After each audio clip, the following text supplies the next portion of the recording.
Saya Sarno Stefani Munigir dengan NIM 1967201010 semester 6 dari Fakultas Fisip. Saya akan memenuhi tugas dari mata kuliah Politik Luar Negeri dengan judul Analisis Politik Luar Negeri Indonesia-Cina di era Presiden Joko Widodo. Di era Presiden Joko Widodo, kedekatan hubungan Indonesia terhadap Cina mengalami peningkatan. Hal ini terutama ditandai dengan peningkatan kerjasama ekonomi kedua negara, baik pada sektor investasi maupun perdagangan. Meski demikian, hubungan kedua negara juga memiliki ketegangan pada bidang kedaulatan teoritik, terutama dalam penyikapannya terhadap isu perairan Natuna di sekitaran Laut Cina Selatan. Hubungan Indonesia-Cina mengalami penguatan di era Presiden Joko Widodo atau Jokowi.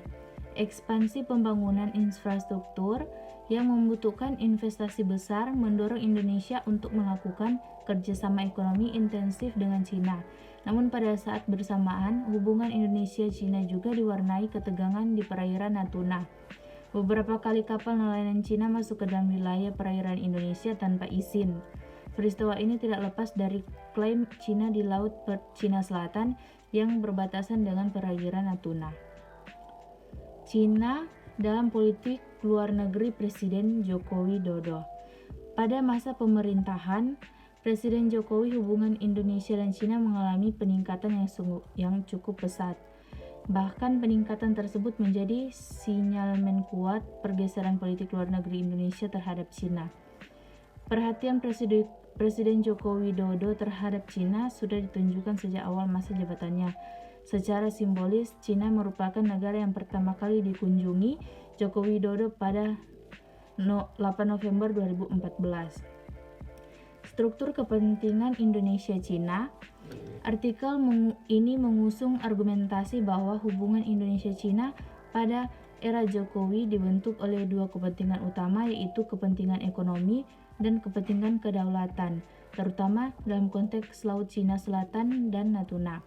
Namun demikian, artikel ini juga berpendapat bahwa kedua kepentingan tersebut, meskipun hadir secara bersamaan, tidak asing, mempengaruhi satu sama lain. Dengan kata lain, kepentingan Indonesia-Cina di bidang ekonomi tidak mempengaruhi kepentingan Indonesia dalam isu Laut Cina Selatan, khususnya di Natuna. Hubungan investasi Indonesia-Cina. Investasi menjadi pusat perhatian terhadap Cina, terutama untuk perhatian Indonesia terhadap Cina, terutama untuk membiayai pembangunan infrastruktur di masa pemerintahan Jokowi. Investasi Cina di Indonesia meningkat dari tahun-tahun sebelumnya. Indonesia-Cina di perairan Natuna. Perairan Natuna berbatasan langsung dengan Laut Cina Selatan yang saat ini perairan yang tumpang tindih. Laut Cina Selatan memiliki nilai politik, ekonomi, dan pertahanan yang tinggi.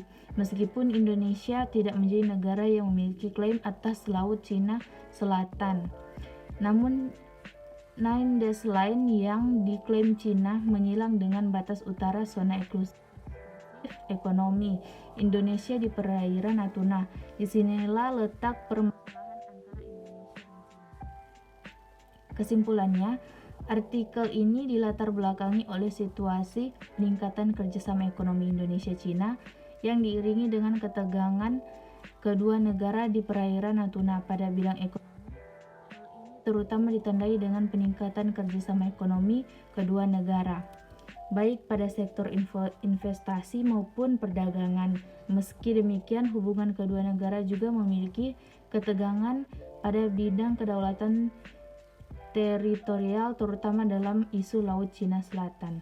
Sekian dari hasil materi saya, dan saya ingin mengajak teman-teman untuk bergabung bersama kami di Universitas Pembangunan Indonesia Manado. Terima kasih.